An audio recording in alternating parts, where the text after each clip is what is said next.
Welcome, viewers. Welcome to our podcast, Mindset Mastery Learn and Thrive. Our today's topic is Dharma and Rita. Dharma and Reet, navigating sustainable development through Vedic wisdom, where ancient principles meet modern challenges in the pursuit of sustainable future. I am your host here, Hari Prakash Sinha, taking you on this journey of exploration and discovery. Join us on this journey as we delve into the timeless teachings of Vedic economics and their relevance in today's pressing issues of environmental sustainability, resource management, and societal equity.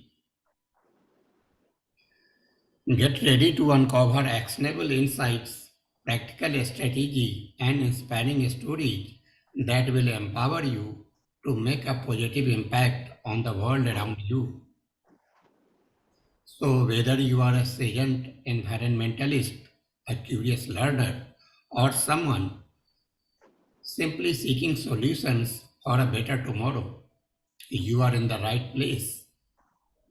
Welcome abroad, our guest, for sustainable development guided by the wisdom of Dharma and Reet.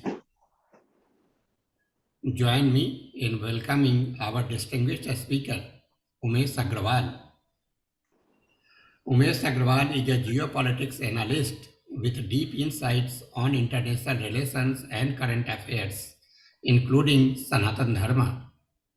He is known to spot trends and forecast events after careful analysis of the data.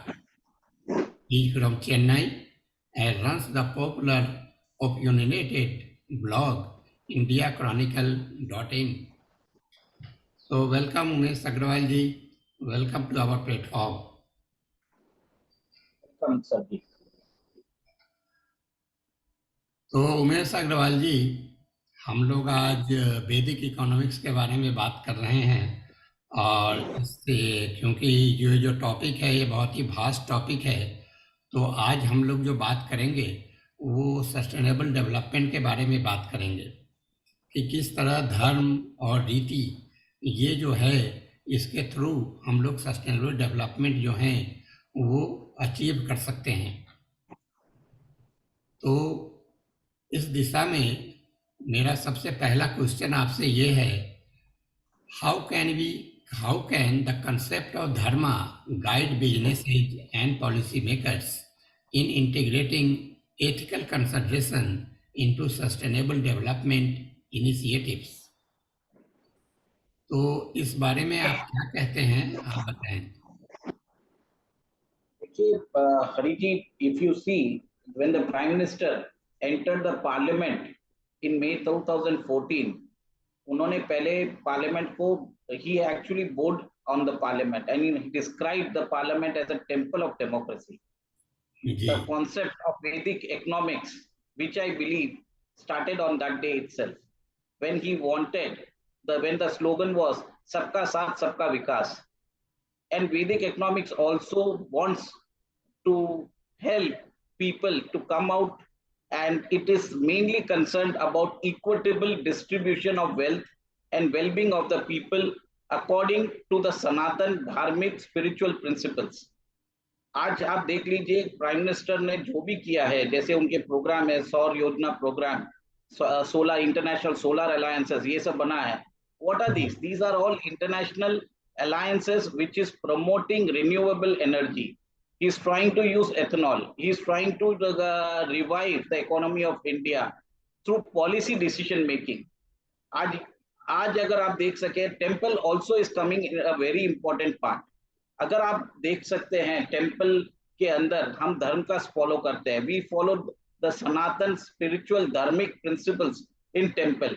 और temple के अंदर एक आस्था होती है, कि आप धर्म से काम करेंगे. You will use ethical business practices for development, for the development of the society, ecological sustainable development. वहां पे आप ये नहीं देखेंगे कि आप वेल्थ एग्रीगेशन करेंगे. आप वेल्थ बनाएंगे, आप लोगों के लिए भी बनाएंगे. आप लोगों के लिए भी बनाएंगे, It is like a equitable distribution of wealth. That is much more important in Vedic economics than in any other thing. And आज आपका एक और एक चीज देखिए, आज तो प्राइम मिनिस्टर ने ये भी चीज देखा है कि उन्होंने, आज स्लोगन है उनका सबका साथ सबका विश्वास सबका विकास, आगे बढ़ रहे हैं, उन्हें इसका विश्वास भी हो चुका है। और जी देखिए उन्होंने नया पार्लियामेंट बिल्डिंग भी इनॉग्रेट किया था, उधर भी उन्होंने यही बोला था, this is a temple of democracy. Okay, तो टेम्पल का एक अलग ही एक आस्था है, एक स्ट्रक्चर नहीं है। ठीक है, हमारे जो वैदिक इकोनॉमिक्स है, वाई आई से दिस इज अ वैदिक इकोनॉमिक्स, क्योंकि मुझे ये मेरा एक ही चीज मानना है कि वेदा है, हमारे वेद है, ये है एक what you say spiritual knowledge, जो हमारी जितनी भी नॉलेज सेंटर्स है वो सब it is there in the Vedas. और वेद के थ्रू हमें शास्त्र मिले हैं, और artha is a very important thing of shastra, अर्थशास्त्र जिसको हम इकोनॉमिक्स बोलते हैं। तो इसको मैं वैदिक इकोनॉमिक्स बोल रहा हूँ। और Vedic economics are based upon Sanatan spiritual dharmic principles, and that actually means equitable distribution of wealth according to sustainable ecological living। आज ये वर्ल्ड में ईएसडी का चल रहा है, इकोनॉमिक सोशल एंड गवर्नेंस। ये तो these are principles which are deep rooted in Sanatan from time eternal. तो this is an eternal economics जो हमारे हमारे बिलीफ, हमारे कल्चरल सिस्टम्स में बना पड़ा है।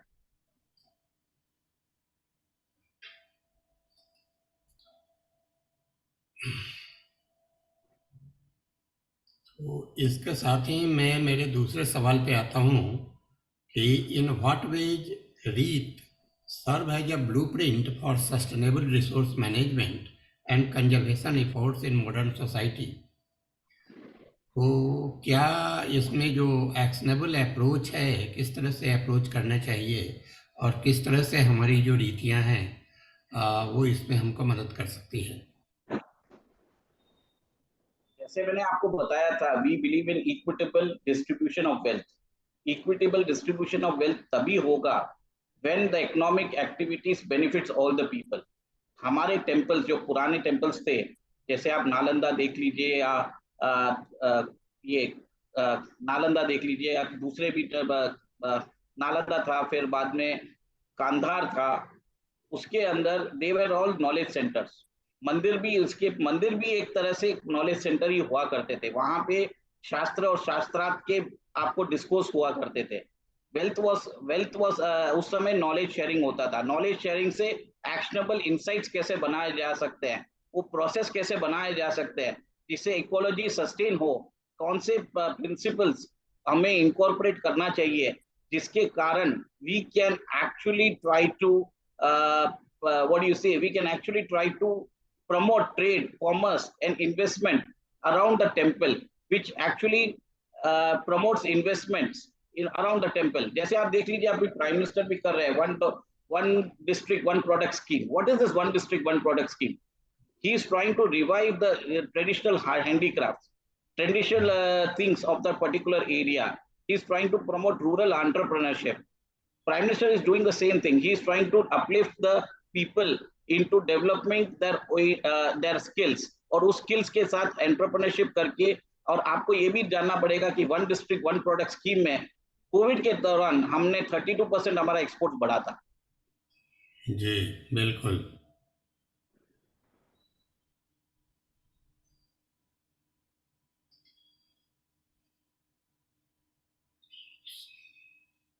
So how can this Vedic economic principles inform innovative solutions for addressing environmental challenges such as climate change, pollution, and biodiversity loss? देखिए, मैंने आपको पहले ही बता दिया था कि एथनॉल बेस्ड प्रोडक्शन का प्राइम मिनिस्टर ने चालू कर दिया है। इंटरनेशनल सोलर अलायंस बना रहे हैं। We are promoting EV vehicles in a big way. Hydrogen पे, ग्रीन हाइड्रोजन पे काम कर रहा है। तो ये सब चीज it's a part of it's a part of the vision of the prime minister itself. उन्होंने इसको डिक्लेयर नहीं किया है। अगर आप देख रहे हैं तो ये जो डेवलपमेंट हो रहे हैं, these are all empowering developments. और प्राइम मिनिस्टर के जितने भी स्कीम्स है, जैसे आप देख लीजिए Ujjwala scheme and other things, they are trying to improve the standard of living of the people. तो गवर्नमेंट ऑफ इंडिया जो prime minister under prime minister is actually trying to implement Vedic economics in a subtle way, जिसमें results oriented हो रहे हैं। आप देख लीजिए जन जन दिस लार्जेस्ट हेल्थ स्कीम है अपनी, जिसके कारण 5 लाख रुपए का आपको बेनिफिट मिलता है, health benefit, and around 6.5 crore people have actually taken the benefits of the Ayushman Bharat scheme. So this all schemes tells that the government is trying to actually implement the thing at the policy level, but at a temple level जो पहले होता था, पहले क्या होता था, हम लोग ऐसी प्रैक्टिसेस रखते थे जिसके कारण, जैसे आप अभी आप देख लीजिए महाकुंभ मेला होता था, these were done at specific times where which the population of the country actually traveled across the regions, और उस रीजन में जब वो ट्रैवल करते थे, they generated economic activity. These economic activities were never designed to actually harm the environment, but actually help the environment. वहां पे they generated economic activity, they generated sustainable livelihood for the people. और अगर आप देखें बहुत सारे figures भी आए हुए हैं, जैसे महाकुंभ के टाइम में government has racked up taxes up to like 1 lakh crore.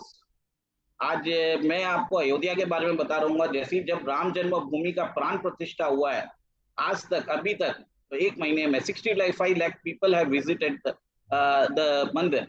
और ये पीपल न बोलना गलत रहेगा, मैं उनको पिलग्रिमेज और मैं उनको डिवोटीज बोलूंगा. आजकल एक बहुत बड़ा कॉन्सेप्ट हो रहा है सनातन इकोनॉमिक्स, सनातन टूरिज्म, ये सब चल रहा है. मेरे हिसाब से हम अपने टेम्पल्स को इकोनॉमिक्स और टूरिस्ट के साथ इक्वेट करके एक बहुत बड़ा एक तरह से we are sending a wrong message. I go to the temple for spiritual evolving consciousness. मैं चाहता हूँ एक ट्रांसफॉर्मेशन चीज के लिए जाता हूँ. मंदिर की जो ऊर्जा होती है उससे मेरा स्पिरिचुअल डेवलपमेंट होता है.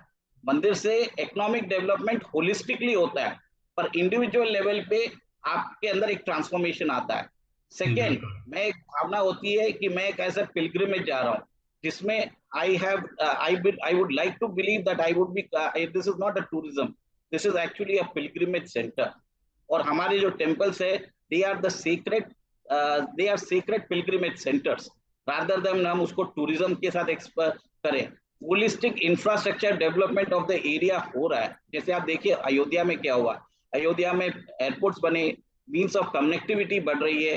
Government is working that to, जहां पे जितना भी उधर सोलर सेल्स का यूज हुआ है, रोड वाइडनिंग चल रहा है, प्रॉपर्टी के प्राइसेस बढ़ गए हैं, इकोनॉमी में जरूर फर्क पड़ा है, क्योंकि उसके कारण economic activity worth around 85,000 crore बढ़ा है जनवरी में. तो एक तरह से holistically development of the area हो रहा है. सिमिलरली आप उज्जैन चले जाइए, वहां पे अभी daily footfall around 2 lakh pilgrims are visiting daily. Tirupati देख लीजिए, yearly around 14 crore people are visiting. Okay, Tirupati के अंदर तिरुपति और पद्मनाभ टेम्पल देख लीजिए. सो हर जगह इंडिया में इतने सारे टेम्पल्स है. Temples are actually taking care of most of the cities, most of the economic development of the country. इसका हम उसको विजुअलाइजेशन भी नहीं कर सकते, हम इसको we can not even quantify. जो टेम्पल्स का जो ग्रोथ है हमारे इकोनॉमी में, वी कांट इवन क्वांटिफाई. लोग बोल रहे हैं इट इज 3 लाख करोड़, पर मेरा मानना है कि बहुत ज्यादा है. नॉर्थ या साउथ कहीं भी जाके देख लीजिए, everywhere you will find people, every government is trying to build temples. Ayodhya छोड़िए, पूरी जगन्नाथ टेम्पल कॉरिडोर पूरी में स्थापित हो चुका है.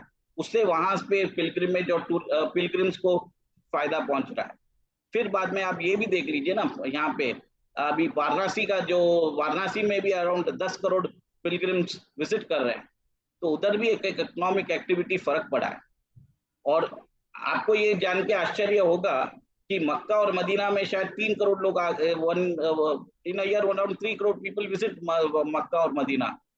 एंड वेटिकन में तो मेरे ख्याल से 80 million, I think something like, I don't know something, वो भी कम ही है इंडिया देखा जाए तो Ayodhya is being established. Ayodhya के कारण एक जन चेतना आया हुआ है.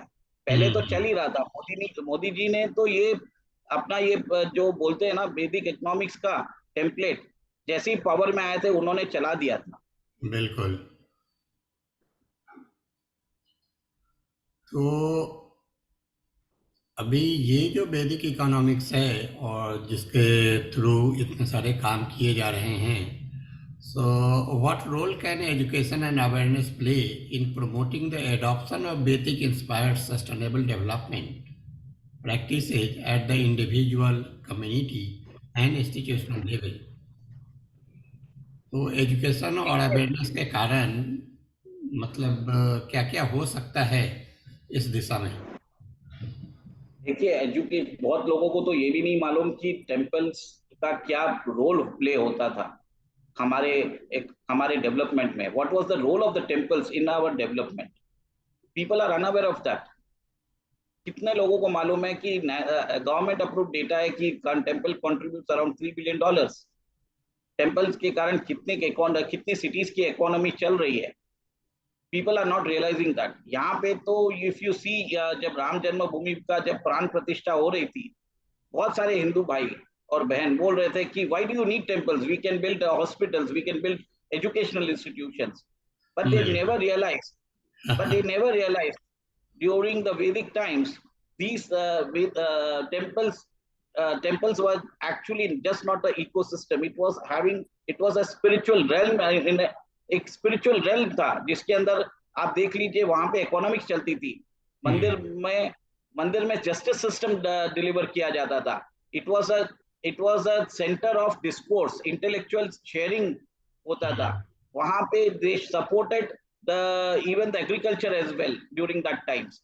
और एक चीज है, ट्रेड और कॉमर्स भी बहुत डिपेंडेंट रहते थे टेम्पल्स के अराउंड, क्योंकि टेम्पल्स के अंदर जो स्पिरिचुअल थिंग्स होती थी उसके इसके इवॉल्विंग बहुत सारे काम होते थे उस समय।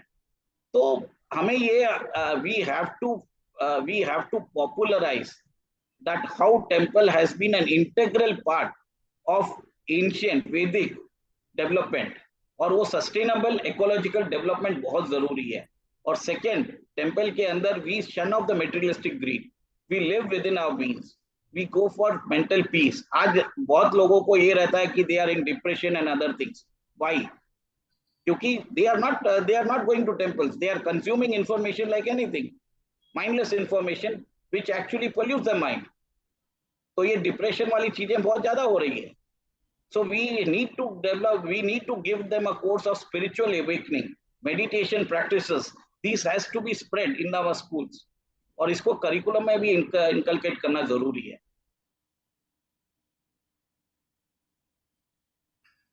So thank you so much for your information.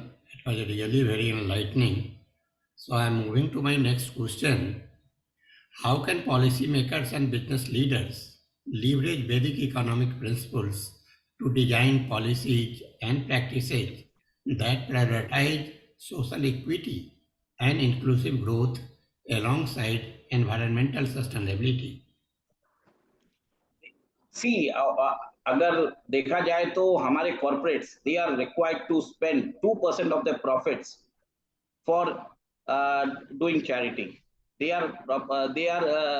would the government has regulated कि उन्हें 2% of their profits have to be spent for developmental activities। अब यहाँ पे अगर they adopt the Vedic economic principles of sustainable development, wealth distribution, जिसके कारण society में फर्क पड़े तो वो अच्छा रहेगा। What businesses can do is they can support some causes, they can support research and development, they can support what do you say, ancient ancient archaeological surveys, they can also support research scholars, they can ensure that जो हमारे वेदास में हमारी knowledge है उसको actionable inputs, उसको actionable कैसे बनाया जाए, उसके एग्जीक्यूशन मॉडल्स कैसे बनाया जाए। सेकेंडली, इफ यू सी, अभी आप देख लीजिए even in the Reliance industries के अनंत अंबानी के वेडिंग में मुकेश अंबानी ने अपने हाथों से 51,000 विलेजर्स को उन्होंने सर्व किया। तो एक तरह से एक धार्मिक चीजें हैं। आप उनका वंतारा प्रोजेक्ट देख लीजिए, वहां पे they are trying to rehabilitate the elephants. So बहुत सारे कॉर्पोरेट्स अडॉप्ट कर रहे हैं। They are trying to figure it out कि इकोलॉजिकल डेवलपमेंट भी जरूरी है, उन्हें they have to spend the profit judiciously, which helps them, and it actually को एक अच्छा पब्लिसिटी भी मिलता है. So that's the thing I would say. Policy makers अगर चाहें तो ये उन्होंने भी ये बहुत ही अच्छा काम किया है कि they are now taking the temple gold government. जैसे देखिए 2015 और 16 में मोनिटाइजेशन ऑफ गोल्ड किया है. बहुत सारे टेम्पल्स के गोल्ड को बोला है कि आप गवर्नमेंट के पास रखिए, we will give you 2.5% interest. Okay, अभी 2023 में गुजरात के दो टेम्पल्स ने 200 kgs gold Reserve Bank of India के पास रखा है. 2020-21 में Travancore Devasthanam board, they have kept around 500 kgs of gold with the RBI. The richest temple of India, Tirupati, has around 9,000 kgs of gold. और 7,500 kilo gold is there with the RBI, and RBI is paying them 2.5% interest. इसका फायदा क्या होता है? India का जो economy, India के अंदर जो गोल्ड इंपोर्ट्स होता है वो कम करने का विचार है. हमारा फिस्कल डेफिसिट भी वो कम करते हैं.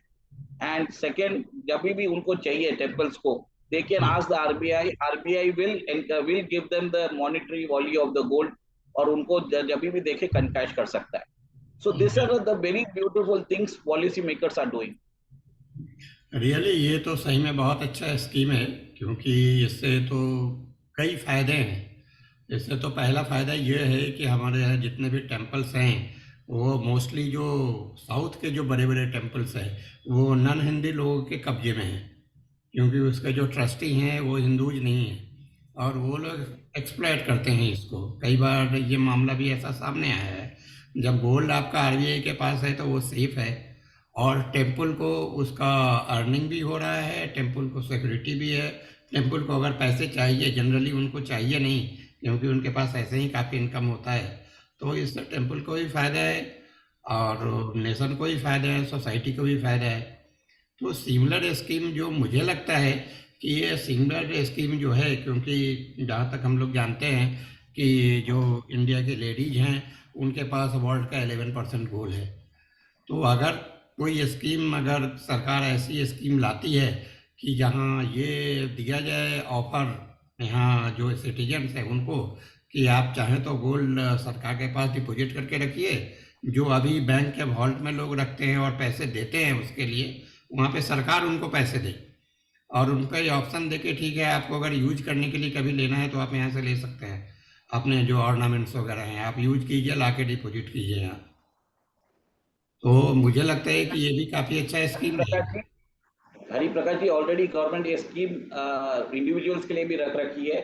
इसके अंदर इसको बोलते हैं sovereign gold bond scheme, and इसके अंदर 8 साल का लॉक इन पीरियड रहता है. गवर्नमेंट आपको 2.5% इंटरेस्ट देती है विच इज टैक्स फ्री, हाँ and after 8 years the government gives you back the money also. So this scheme is just not for the temples, it is there for the individuals as well. So हाँ. many, तो and नहीं. अगर आप देख सकते हैं कि आज कैसे central banks around the globe are buying gold like anything. तो हम्म, गवर्नमेंट तो आप ये समझ लीजिए कि हमारे टेम्पल्स आगे जाके भारत हम्म, की अर्थव्यवस्था को भी संभालेंगे. उनके पास जो बिल्कुल. गोल्ड रहेगा, हाँ तो जिसके कारण हमारा इंटरनेशनल स्टैंडिंग और हमारा सॉफ्ट पावर भी बढ़ेगा. ये भी मैं नहीं, बता देता हम हूँ. हमारे टेम्पल्स और जो गोल्ड हमारे घरों में पड़ा हुआ है, अगर उसको गवर्नमेंट यूज करती है तो हमारे इकोनॉमी का वो बैकबोन होगा, क्योंकि फिर एस्टिमेटेड हमारा. Around estimated it is like around 30,000 tons of gold is lying with the temples and household. America का जो फोर्ट नॉक्स रिजर्व है उसके पास हम्म, भी 8,800 टन ऑफ गोल्ड है. हम्म, बस मैं इतना ही आपको फिगर्स, डेटा और फिगर्स में आपको इतना बता देता हूँ. सिर्फ यही है कि जो इंडिविजुअल्स के लिए यहाँ पे सरकार ने जो लॉक इन पीरियड रखे हैं ना, कि 8 साल तक का लॉक इन पीरियड है, उस लॉक इन पीरियड को हटा दे ताकि लोगों को ज़्यादा फ्लेक्सिबिलिटी मिल जाए. जब उनको पैसे मिलेंगे तो गोल्ड वो निकालेंगे नहीं सरकार के पास से, वो रखेंगे वहीं. लेकिन उनको, लेडीज को एक ऑप्शन मिल जाता है कि हमको कभी पहनना है ओकेजन पे तो हम ला सकते हैं देखिए, वहाँ मैं आपको इसमें बता देता हूँ कि 8 साल के बाद अगर आप मेच्योरिटी लेते हैं तो आप जो प्रोसीड्स आएंगे, से. जो आपको गोल्ड के दाम बढ़ेंगे, दैट वुड हाँ. Be completely tax free. Okay, अगर आप बीच में करना चाहेंगे तो कुछ 10% long term capital gains tax लगेगा. ये भी अच्छा. बोलता हूँ वो ऑप्शन है. सो आप जितने ज्यादा देर तक रखेंगे, the government is incentivising you to keep the gold for the longer period of time for you to reap the benefits. ये सही में बहुत अच्छा स्कीम है। और ऐसे स्कीम लाके हम इकोनॉमी को काफ़ी आगे ले जा सकते हैं। देखिए, अगर आप देखे जाए तो हमारे temples, our temples have historically promoted agriculture, they have been the centre of charity. आज हम्म। इतना सारा चैरिटी होता है टेम्पल के अराउंड। पहले तो स्कूल चलाते थे, हॉस्पिटल चलाते थे, and they were also the centre of knowledge, discourse होता था, और हम्म। वहां पे एक्शनेबल इंसाइट्स मिलते थे, और एग्जीक्यूशन प्रोसेस भी डिजाइन होते थे, सब कुछ होता था टेम्पल्स में। और government is trying to move in to that direction. और अभी बहुत जरूरी काम है कि टेम्पल्स को we have to free from the state government control. I think something is going to come in the next term, and we are and the India will adopt that what you say, the Vedic economics in a realistic way, when the temples themselves will be free, and they will be able to establish schools, they will be able to establish they will be able to give the Vedic knowledge। और उसके अंदर अभी जो system है, जो education का जो information retention system है, वो खत्म होके we would be thinking evolving. Temple actually promoted cognitive skills also। they were trying, वो आपको मेडिटेशन करने को बोलते थे। they were hmm. trying to have a balanced spiritual harmonious growth, एक personality growth भी होता था। this is the very much required for our modern generation। बहुत अच्छा बताया आपने। मैं आता हूँ अपने दूसरे क्वेश्चन पर। What lesson can be learned from historical and contemporary examples of societies that have successfully integrated Vedic economic principles into their sustainable development strategy? देखिए, अभी तो ये दिस जो वैदिक इकोनॉमिक्स का जो टेम्पलेट है, the government is working towards it. It is a step by step process. आप ये समझ लीजिए, तो 2 साल पहले, 3 साल पहले सोशल स्टॉक एक्सचेंज निकला था। The government is trying to promote listing of NGOs in the social stock exchange. और सोशल स्टॉक एक्सचेंज में मेनली फोकस है चिकित्सा और शिक्षा के ऊपर। सो वहां पे भी स्किल डेवलपमेंट भी चल रहा है। Anybody can go and donate in the social stock exchange.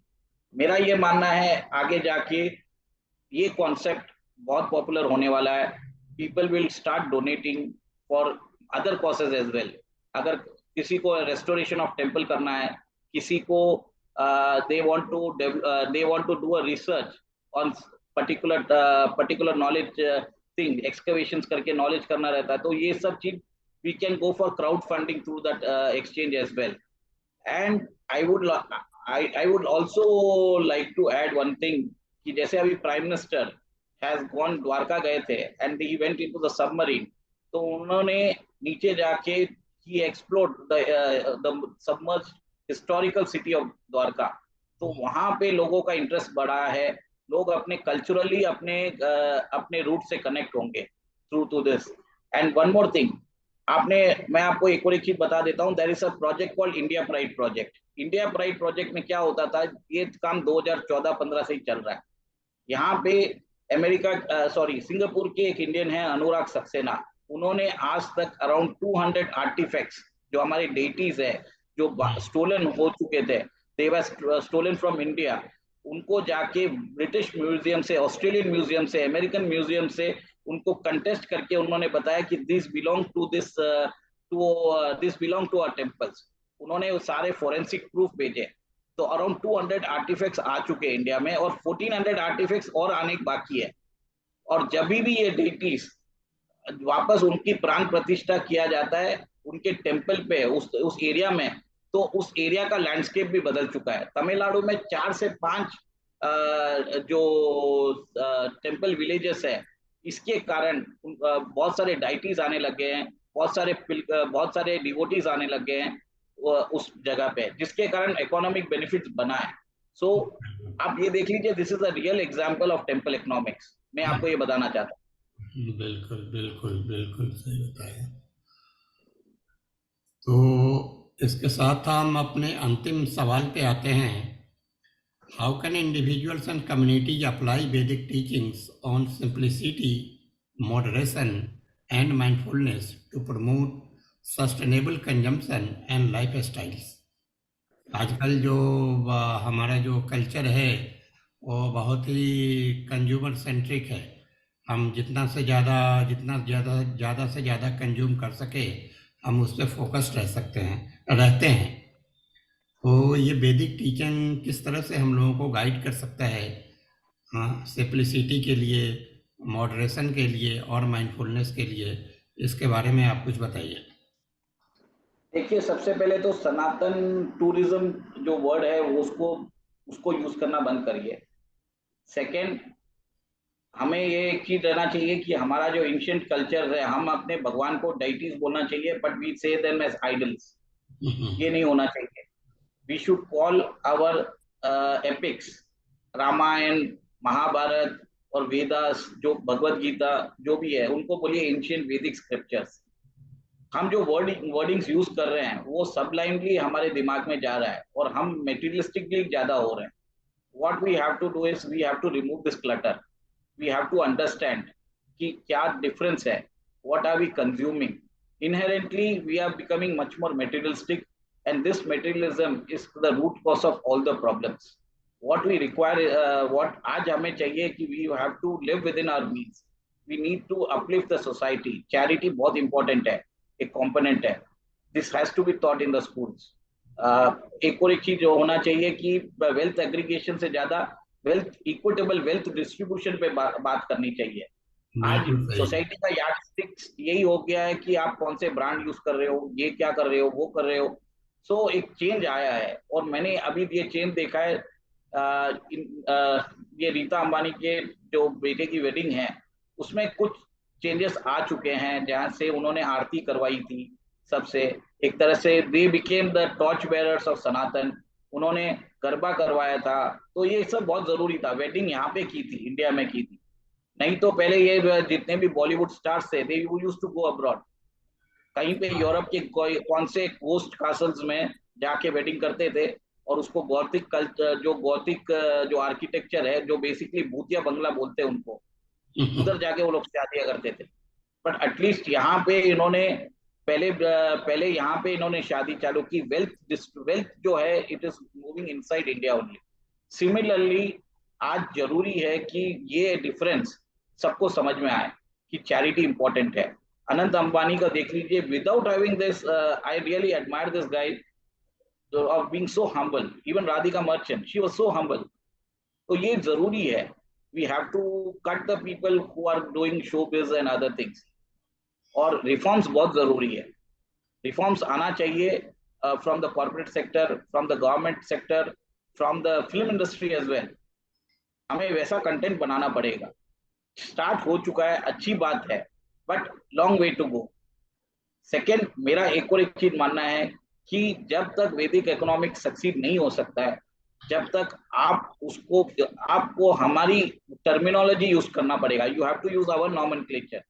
मुझे ये वर्ड इकोनॉमिक्स भी पसंद नहीं है। I would love to call it as Vedic arthashastra, जो हमारा जो प्योरेस्ट फॉर्म है। लोगों आज कैम्ब्रिज में, हार्वर्ड में और जितने भी अगर अब्रॉड में लोग वैदिक अर्थशास्त्र बोलेंगे, आई वुड बी लविंग दैट, क्योंकि हमारी चीजें जाती है। आप लॉ के अंदर आप देख लीजिए, आप भी एक एजुकेशनल बनाते हैं सीबीटी। वहां पे वो बोलते हैं लैटिन और फ्रेंच के बारे में बताते हैं कि प्रो बोनो क्या होता है। Something like that we have to promote our nomenclature also. हमारी भाषा उनको बोलनी पड़ेगी। We have to use it our self. तो मेरा आपसे एक आग्रह है कि आप इसको वैदिक अर्थशास्त्र बोलिए आगे से। Let's promote our nomenclature. और हमारा जो वैदिक अर्थशास्त्र है, it is based on Sanatan धार्मिक spiritual practices. This is what I would like to say. Thank you Umesh Agarwal ji, thank you so much. बहुत ही एनलाइटनिंग था जो आपने अपने विचार रखे इस वैदिक इकोनॉमिक्स के बारे में, और जो सस्टेनेबल डेवलपमेंट है उसमें किस तरह वैदिक इकोनॉमिक्स हम लोगों को गाइड कर सकता है। और ऑलरेडी हम लोग इस दिशा में काम कर रहे हैं। So thank you भैया, thank you so much for your time. As we wrap up the today's discussion on Vedic economics, it is evident that the ancient system offers invaluable insights for our modern world, emphasizing sustainability, ethics, holistic well-being. Vedic economics challenges us to rethink our economic priorities and strive for more balanced and compassionate society. Let's draw inspiration from its timeless wisdom to create a world where prosperity is measured not just in material wealth, but also in spiritual richness and societal well-being. Thank you for joining us. If you like the session, please subscribe to the channel. We'll be coming up the next videos on the same topic in a couple of days. Thank you for your time. Thank you so much. Thank you. Beautifully summarize Harish Prakash ji, आपने बहुत ही बरोबर बताया कि spiritual development जरूरी है, उसको आध्यात्मिक development भी बोलते हैं, वो बहुत जरूरी है। और वैदिक अर्थशास्त्र का अगर प्रयोग होता रहेगा तो मुझे बहुत खुशी होगी। ठीक है सर जी, जय सिया राम। बहुत बहुत धन्यवाद, जो काफ़ी अच्छी जानकारी मिली आपसे। हम लोग जल्दी फिर मिलेंगे और फिर हम लोग नए सिरे पे बात करेंगे इससे।